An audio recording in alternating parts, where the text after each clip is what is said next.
Гайхалтай сэтгэлийн хаттай хүмүүс.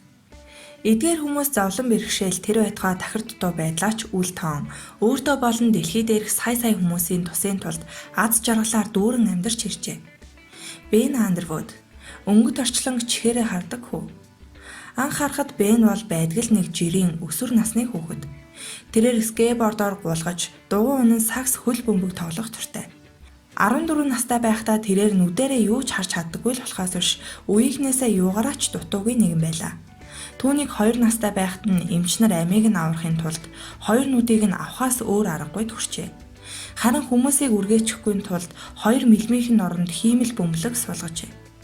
Харин цагийн эрхэнд хүүгийн дасан зохицох чадвар болон ээжийнхээ дэмжлэгтэйгээр хүү сарьсан багвахаа шиг хоёр чихээрээ харж чаддаг болжээ. Хэрв Бен орчин тойрондоо юу болж байгааг харахыг хүсвэл тагнаагаа таршдаг байна. Тэр үед тархинд нь дохио очиж чихэн томорсноор харах боломжтой болдог юмсан ч мэдээж хүү өнгө ялгадаггүй. Гисэн ч хүрээлэн буу орчны дүрсийг тод томруунаар сайн харж чаддаг тул ямар ч газар байсан хараатай хүн шиг л загиндаг ажээ. Тэрээр чихээрээ гал хамгаалагчийг хогийн савнаас ачааны машиныг жижиг тэрэгнээс ялгаж өмнө нь очиж үзээгүй газарт очихдоо янз бүрийн саадыг олж хараад мөргөлгүй тойрон гарч чаддаг төдийгүй хажуудаа байгаа эд зүйлсийг ямар материалаар хийгдсэн болохыг тэмтэрч үзэлгүйгээр төвөггүй тодорхойлдог байна. Түүний талаар өнгөрсөн цаг дээр өгүүлэхийг хүссэнгүй. Харамсалтай нь хор тавдарнаас ангижруулах удаа дараагийн мэс заслууд нь Бен хүүгийн амийг аварч чадаагүй юм. Тэрээр 2009 оны 1-р сард 16 настайдаа толгой болон ард агзанд нь тархсан хор тавдрын улмаас таалал төгссөн байна. Дэндүү гэхэд дэндүү харамсалтай юм да. Учир нь тэр бол ховорхон тохиолдох сэтгэлийн тэнхээ гойд чадвартай хүү байжээ.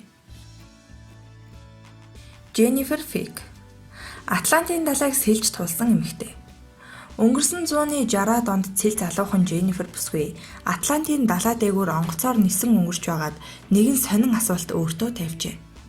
Хэрвээ онгоц далай дээгүүр нисэж яваад гинэт осолтвол яах вэ? Тэр үед би аврах хантаацны тусламжтайгаар хуурай газар руу сэлж хүрч чадах болов уу гэх мэтээр эргцүүлэн боджээ. Мэдээж гинэн цайлган залуухан бүсгүй тэр өндрөө сунвал далайн усанд хүчтэй цохолж амиа алдах өгөөд хуурай газарч сэлж хүрэх нь битгий хэлгэн болно гэдгийг тэр үедээ сайн ухаараагүй байсан юм.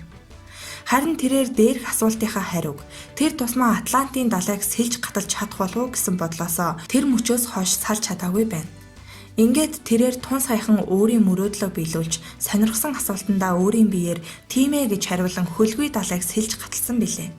Тэрээр аяллаа Кейп Верде арлаас эхэлсэн бөгөөд сарын дараа гэхэд Багамын арлуудад хүрнэ гэж тооцоолж байсан боловч зөвгүй салхи түүнийг Тринидад арал руу туун аваачжээ.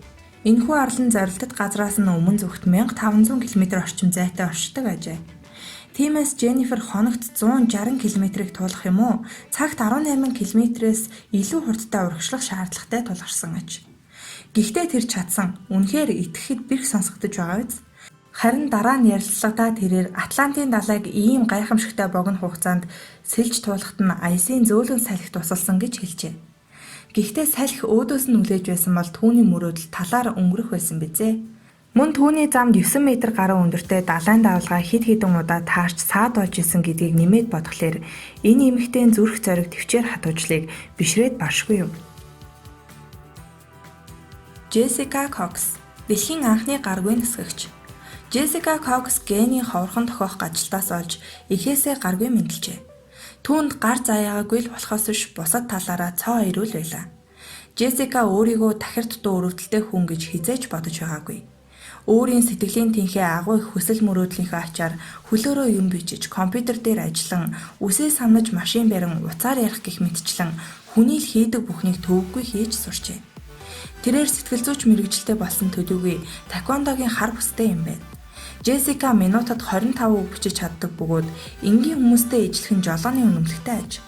Энэ бүхнийг хийхэд ямар их төвчээр хатуужил сэтгэлийн тэнхээ шаардсныг төсөөлөхөд ч бэрх юм. Бүр болоогүй түүний амьдрал дурлах хэмжээ хязгааргүй хүсэл тэмүүлэл нь нисгэгч болох замд нь хөтлөжээ. Ингээд тэрээр Ирков хэмээн нэрлсэн зөвхөн өөрт нь зориулан бүтээгдсэн жижигхэн онгоцоор нисгэгч болох сургуультандаа орсон байна. Тэрээр 3 жилийн дараа 89 цагийн туршилтын нислэг хийсний эцэст нисгэгчийн үнэмлэхээ авч чаджээ. Ингээд энэхүү гайхалтай бүсгүй дэлхий дээрх цорын ганц нисгэгчийн үнэмлэх болон агаарт хязгааргүй хугацаагаар нисэх хэрэгтэй гаргүй хүн болсон байна. Шон Сварнер эдгэх найдваргүй уулчин эр. Шон бол энгийн нэгэн уулчин бишээ. Тэрээр хизээ мэдгүй нөгөө ертөнцид хальж мэдхээр туйлын хүнд өвчтэй хүн юм. 13 настай байхад нь маш аимшигтай хор тавдар биенээс нь илэрсэн тул эмч нар түүнийг их удлаа л гэхэд 3 сарын настай гэж дүгнэж байжээ. Хүүч эмч нарын хэлснээр удаан амьд явсан бөгөөд дахин шинжилгээ өгөхөд уушигнаас нь өөр нэг төрлийн гольфийн бөмбөг шиг хэлбэртэй аимшигт хор тавдар илэрчээ. Энэ удаад хамгийн өөдрөг эмч хүртэл түүнийг 2-7 хоногоос хэтрэхгүй гэж дуу нэгтэй хэлж байсан юм. Харин Шон амьд байх 2-7 хоногийнхоо хугацааг дуусгаас яг 4 хоногийн өмнө үхлээ хүлээж хэвтэх биш. Харин Эверестийн оргилд гарах аялал зохиохоо шийдэж нутаг нэгт ахан дүүсийнхээ дунд нэр алдартай нэгэн болж хуурчээ. Шон зорилтоо биелүүлж чадсан бөгөөд түүнээс хойш дэлхийн хамгийн өндөр оргилуудад гарч үзхийг эрхэм зорилгоо болгож биелүүлэх ажилдаа ханцуу шамлан орсон байна. Тэрээр өнөөдрийн байдлаар 7 оргилд гараад байгаа ажээ. Түүгээр ч зогсохгүй Шон усан цэлэлтийн дэлхийн авраг шалгаруулах тэмцээнд оролцож байгаа төдийгүй өөртөөгөө адилхан зовлонтой хүмүүстэй хамтран хорт хавдрын эсрэг тэмцэх нийгэмлэг байгуулж дэлхий дахины өвчнөдөө шаналсан хүмүүст бие сэтгэлийн дэм өгсөөр явна.